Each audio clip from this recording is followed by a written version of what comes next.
They saw my brother as another black kid caught in the system, and me as his powerless, emotional older sister. They had no idea the sister they were mocking was actually a lawyer about to expose their entire corrupt charade. The air in the courtroom was stale, smelling of old paper, cheap floor polish, and a low-grade, simmering anxiety that clung to the back of my throat.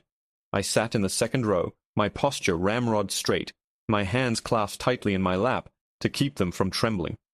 Across the room, at the prosecution's table, sat Officer Miller. He wasn't looking at me, not yet. He was leaning back in his chair, a smug, self-satisfied smirk playing on his lips, as he chatted with the young, eager-looking prosecutor. He looked like a predator who'd already cornered his prey and was just enjoying the final moments before the inevitable. The prey, in this case, was my 17-year-old brother, Jamal. He sat at the defendant's table next to a rumpled, overwhelmed public defender who looked like he'd rather be anywhere else. Jamal looked so small in the ill-fitting suit we'd borrowed from our cousin.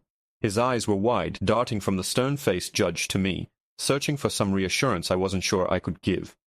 This whole thing was a nightmare, a simple case of being a black teenager in the wrong place at the wrong time. Jamal and his friends were listening to music in the park. A little too loud, maybe. Officer Miller had decided they were a public menace. He'd rolled up, puffed out his chest, and started demanding, pushing, escalating. When Jamal had dared to ask why, he'd been slammed against a car and slapped with charges of disorderly conduct and resisting arrest. The prosecutor was now standing, outlining the state's case in a voice full of manufactured gravity. Officer Miller, a decorated 15-year veteran of the force, was simply doing his duty to maintain public order when he was met with hostility and aggression by the defendant, Jamal Peters. I had to physically bite the inside of my cheek to keep from scoffing. Decorated? We'd looked him up. Miller had more civilian complaints than any other officer in his precinct, a dozen of them for racial profiling and excessive force. None of them had ever stuck. As the prosecutor droned on, Officer Miller's gaze finally drifted over and landed on me. I was wearing a simple black dress, my hair braided neatly. To him, I probably looked exactly like what he thought I was, Jamal's emotional older sister, here to cry and make a scene. His smirk widened into a condescending grin. He leaned over and whispered something to the prosecutor, who glanced at me and chuckled. My blood ran cold, then hot. I knew what they were saying. They saw a girl, a black girl. They saw a statistic, a nuisance, another family from the bad part of town, clogging up the court system. They had no idea who they were looking at. They had no idea what I was capable of. I'd spent the last 48 hours without sleep, fueled by coffee and a burning rage. I'd read every line of the police report, every precedent, every motion filed by Mr. Davies, our public defender. Mr. Davies was a good man, I think, but he was drowning in cases, and he'd already advised Jamal to take a plea deal. "It's just a misdemeanor, son," he'd said gently. "It's not worth fighting. This judge, he tends to side with law enforcement. A plea deal would leave my brother, a straight A student with a scholarship offer to study engineering, with a criminal record before he even graduated high school. We were not taking the deal." "And so," the prosecutor concluded, his voice ringing with false righteousness, "the state will show that the defendant's actions constituted a clear and present threat to the peace, and that Officer Miller's response was not only justified but necessary."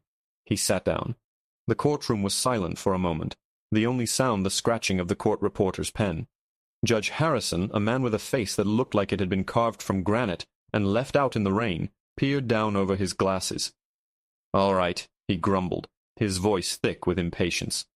"We've heard the state's version. Mr. Davies, is the defense ready to present its opening statement?" Mr. Davies stood up slowly, shuffling a thin stack of papers. He cleared his throat. Yes, Your Honor. We contend that this is a simple misunderstanding. My client is a good kid. It was weak. Pathetic." Jamal's shoulders slumped in defeat. Officer Miller leaned back, crossing his arms over his chest, the picture of impending victory. He caught my eye again and gave a slow, deliberate shake of his head, as if to say, "See? You people never learn." That was it. That was the spark that lit the fuse. I couldn't sit here and watch this happen. I couldn't let this man, this system, railroad my brother's future over a little bit of music and a whole lot of prejudice. I took a deep breath, steeling my nerves, and stood up. The scrape of my chair on the linoleum floor was shockingly loud in the quiet room. Every head turned towards me. Jamal's eyes went wide with panic. Mr. Davies stopped mid-sentence, his mouth hanging open. Judge Harrison's stony expression curdled into a deep scowl. "Young lady, what in the world do you think you're doing?" the judge barked. "Sit down. This is not a theater." But I didn't sit down. I kept my eyes locked on Officer Miller. His smirk had been replaced by a look of amused disbelief. He leaned forward, propping his chin on his hand, ready for the show. I could practically hear his thoughts. Here it comes. The tearful sister, begging for mercy. He even had the audacity to whisper to the prosecutor, just loud enough for the first few rows to hear, "Get ready for the waterworks. Bet she calls me a racist." My hands were perfectly still now. The hummingbird in my chest had ceased its frantic fluttering, and was now a bird of prey, focused and deadly calm. I ignored the judge's glare, ignored my brother's terrified expression, and held Officer Miller's gaze. "Your Honor," I said, my voice ringing out clear and steady, devoid of any emotion except for a cold, hard certainty. "The defense is ready, but Mr. Davies will not be delivering the opening statement." The judge's eyes narrowed.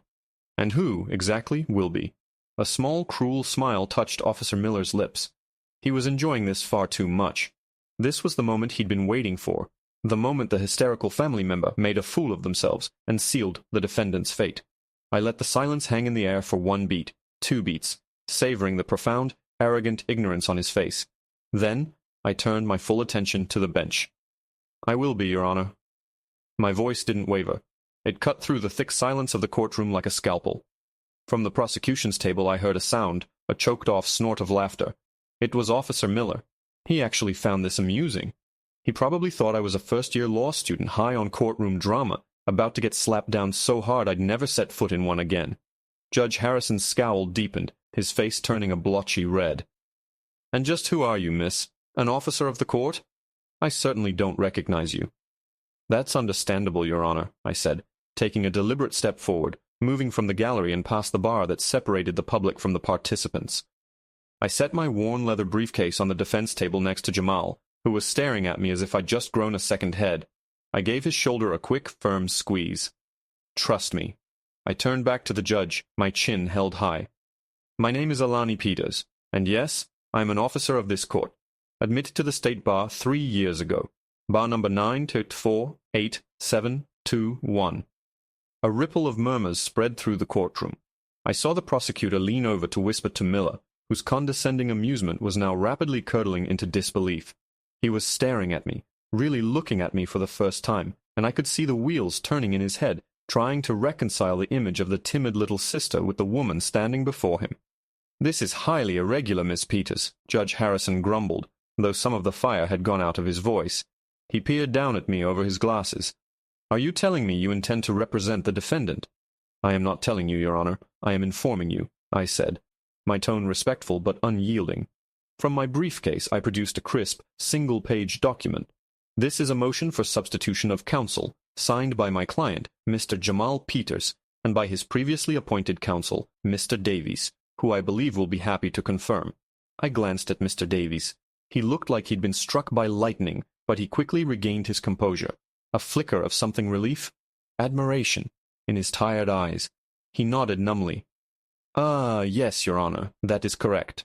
I walked the document up to the clerk, my heels clicking purposefully on the floor. Every eye was on me. I could feel Miller's gaze burning into my back. The power dynamic in the room had just been ripped out, rewired, and plugged back in, and he was on the wrong side of the current. The prosecutor, a young man named Evans, shot to his feet.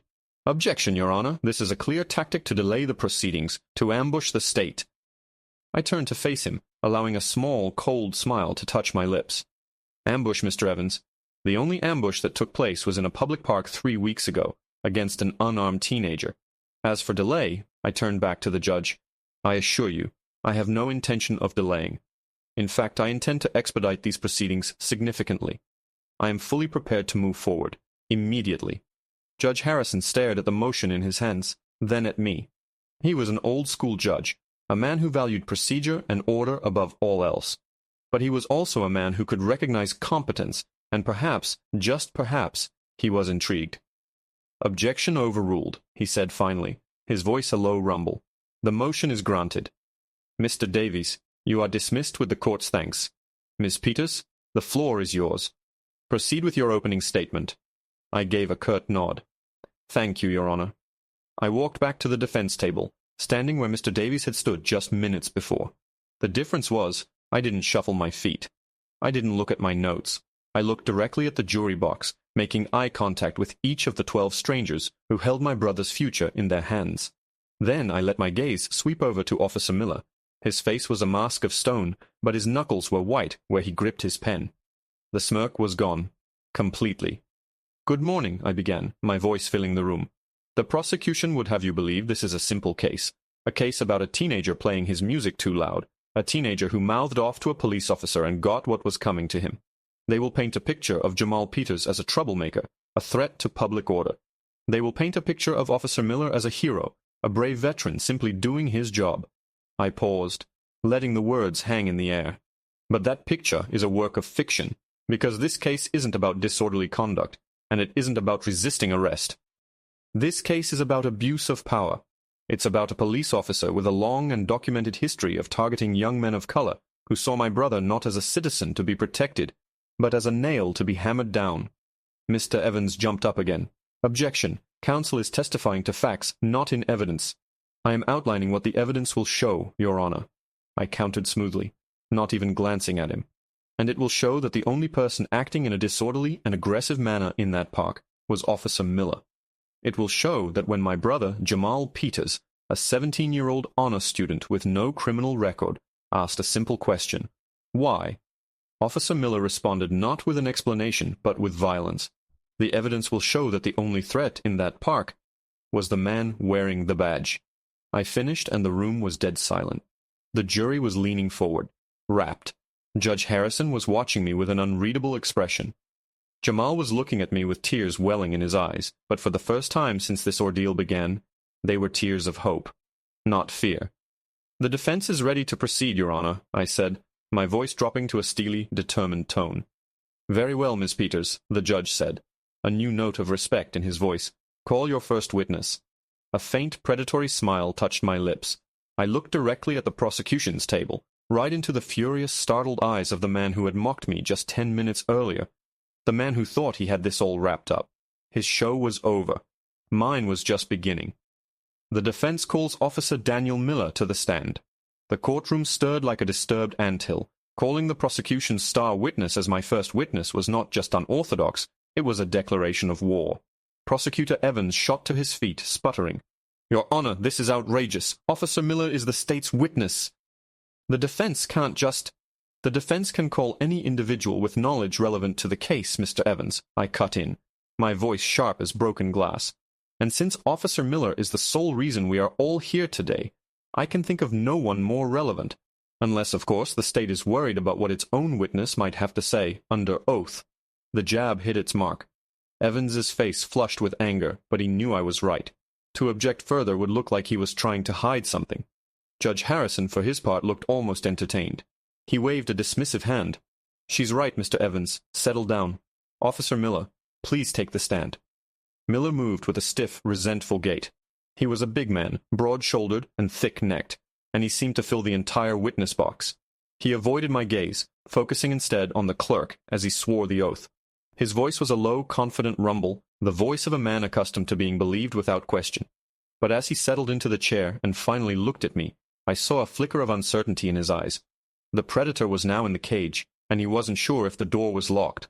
I walked toward him slowly, my footsteps echoing in the hushed room. I didn't have a notepad, no list of questions. I had every detail of his report, his service record, and his life's work committed to memory. "Officer Miller," I began, my tone deceptively calm. "Thank you for joining us. For the record, could you please state your rank and years of service?" "Officer Daniel Miller," he said, his voice tight. 15 years with the department." 15 years. Commendable, I said, letting the word hang there. "In those 15 years, Officer Miller, how many times have you been the subject of a civilian complaint for excessive force or racial profiling?" "Objection," Evans shouted, leaping up again. "Relevance. Counsel is trying to prejudice the jury by attacking the officer's character." "Your Honor," I countered, turning to the judge with a placid expression. "The officer's history of similar incidents is directly relevant to establishing a pattern of behavior. It speaks to motive, intent, and the absence of a mistake. In this case, it is the very heart of the defense. Judge Harrison steepled his fingers, considering it. Miller was glaring at me, a muscle twitching in his jaw. The judge let the silence stretch out before finally nodding. "I'll allow it. But tread carefully, Miss Peters." "Of course, Your Honor," I said, turning back to my prey.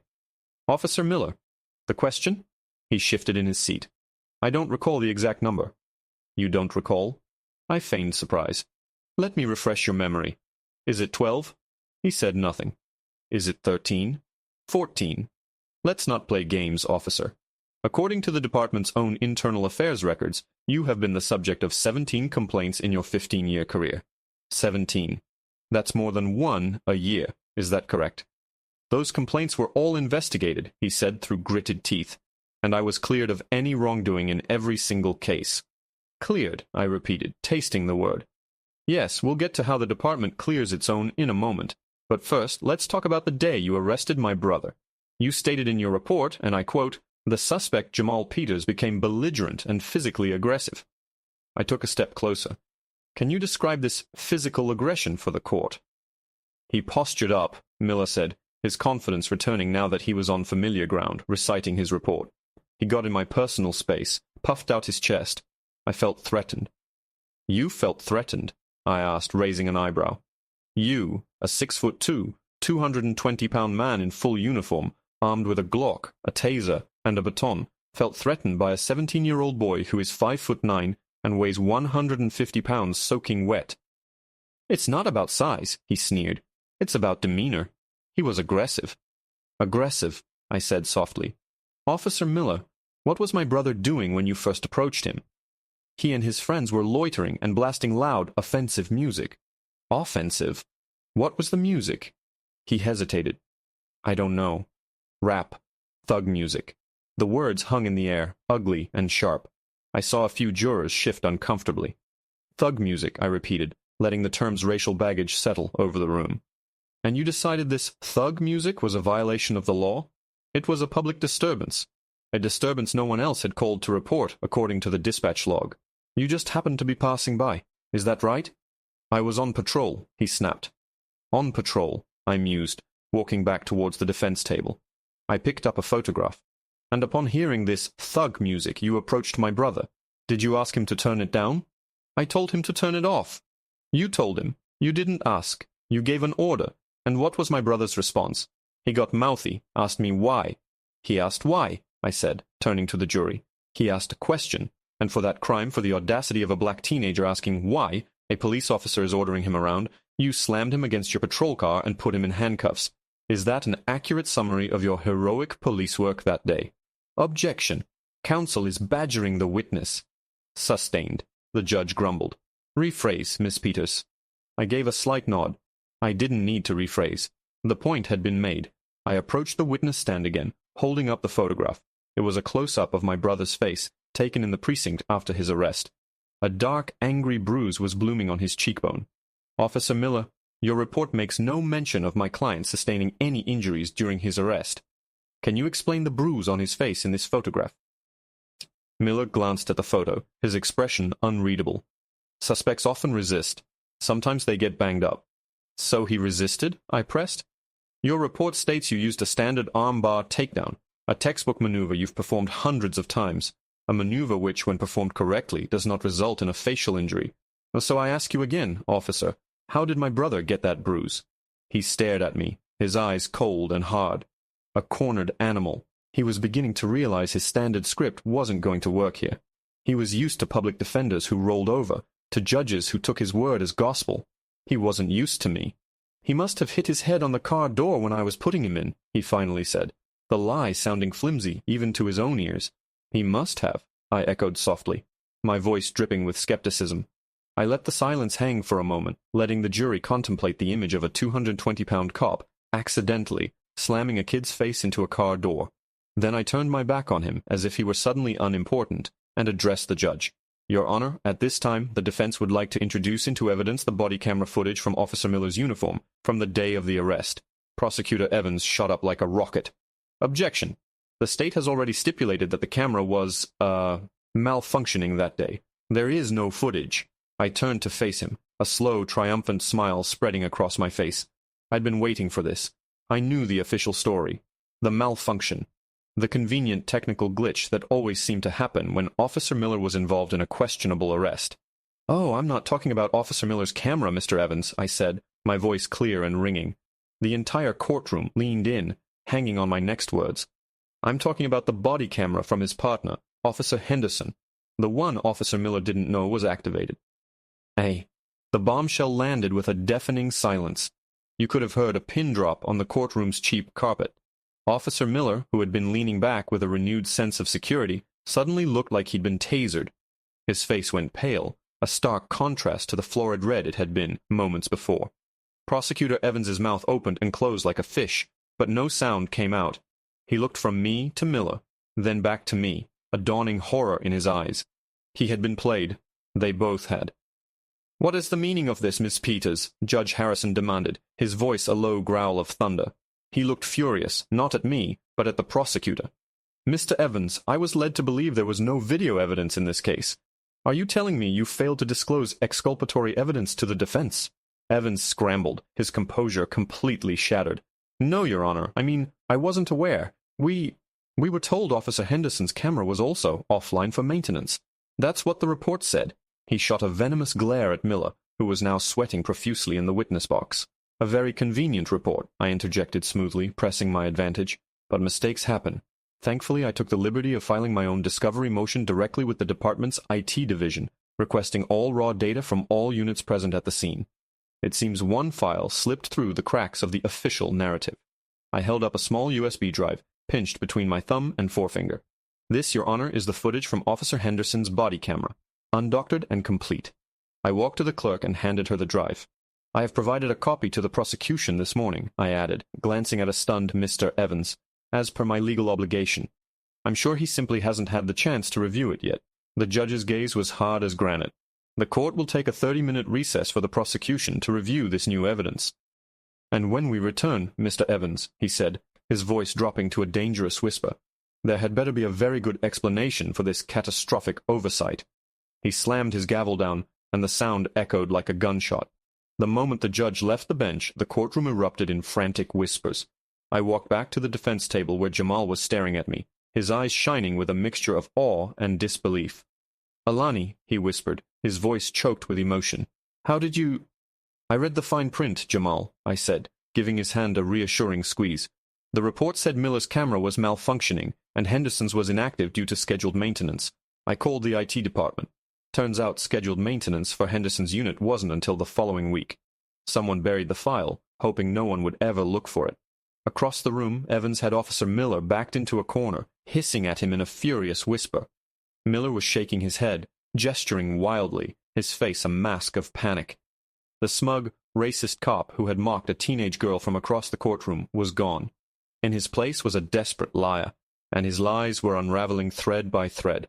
30 minutes later, the courtroom reassembled. The atmosphere had shifted entirely. The jurors looked intrigued.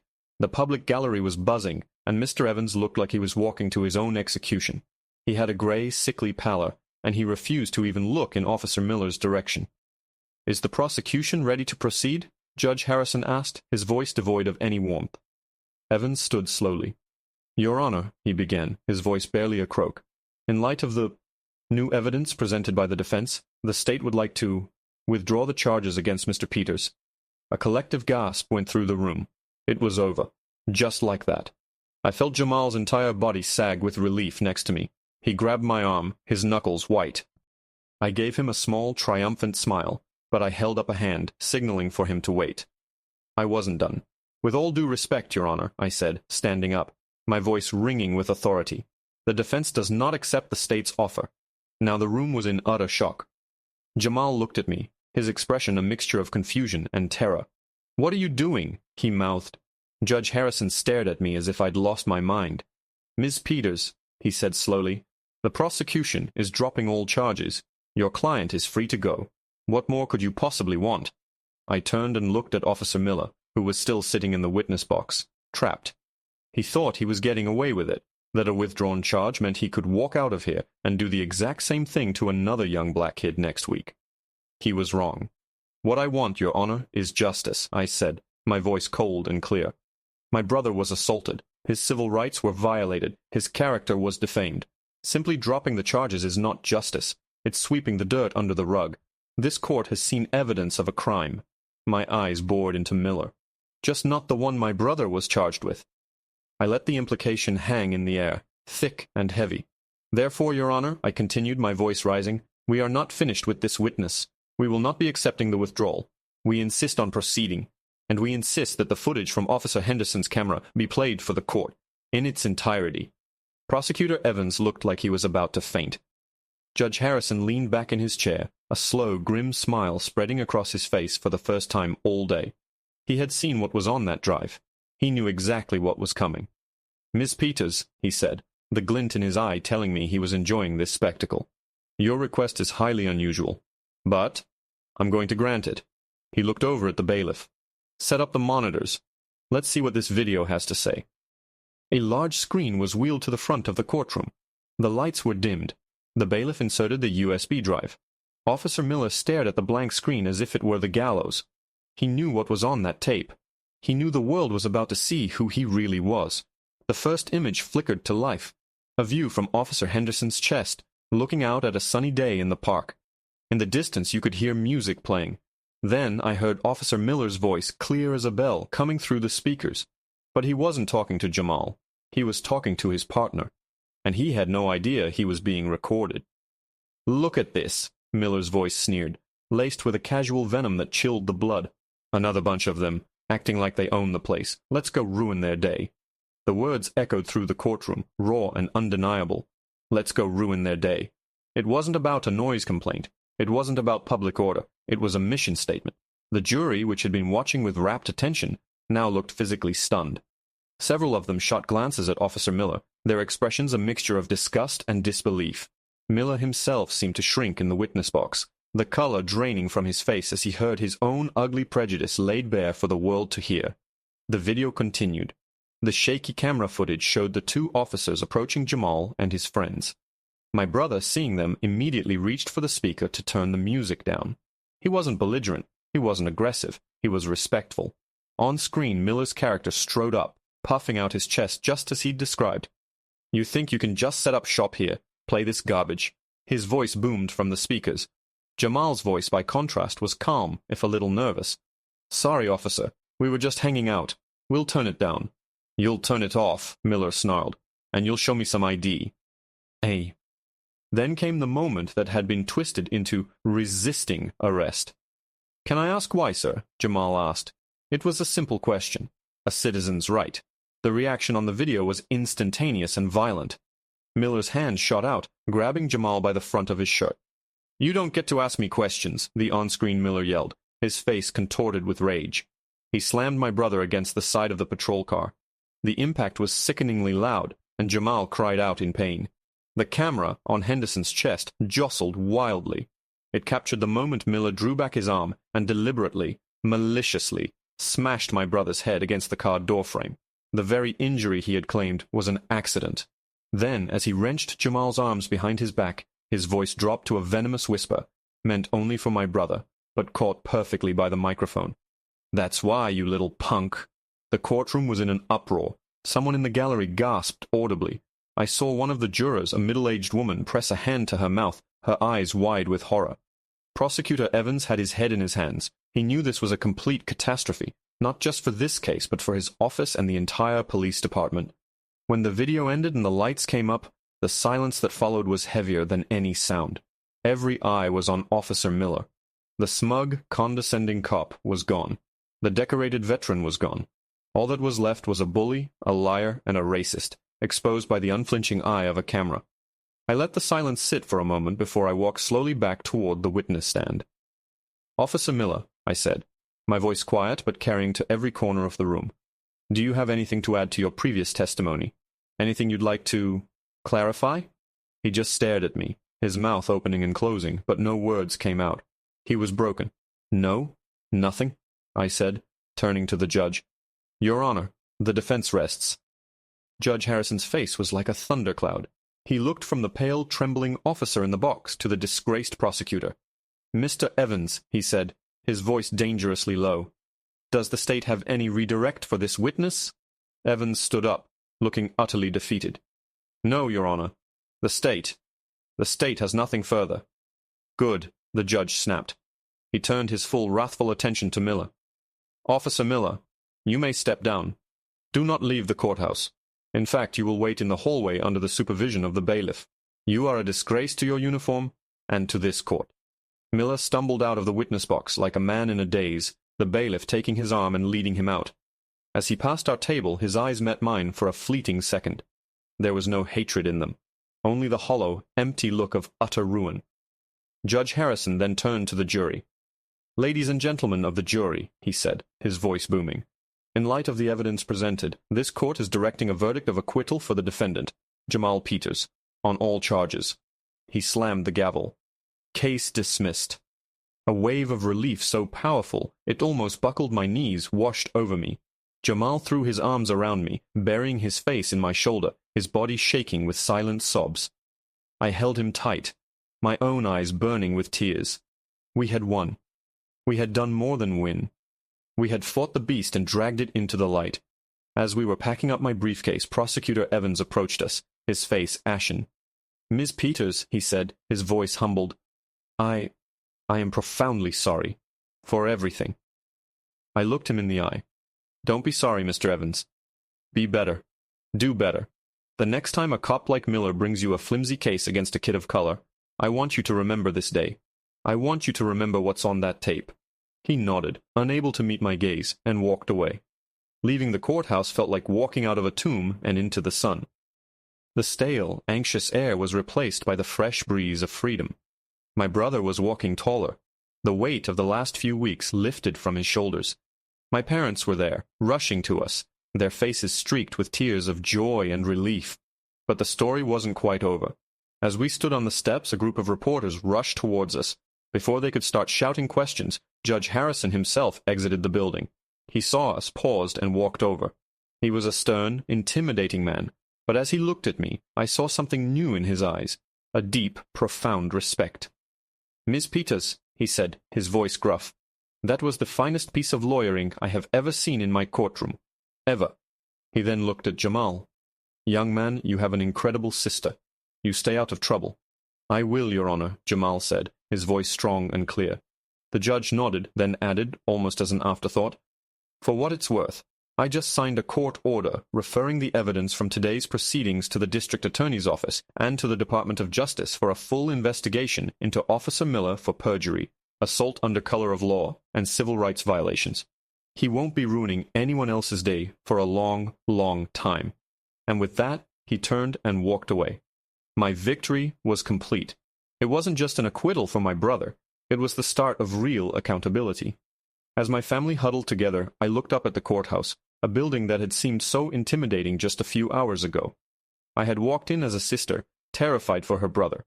I was walking out as a lawyer who had stared down a corrupt system and made it blink. And I knew, with a certainty that settled deep in my bones, that this was only the beginning.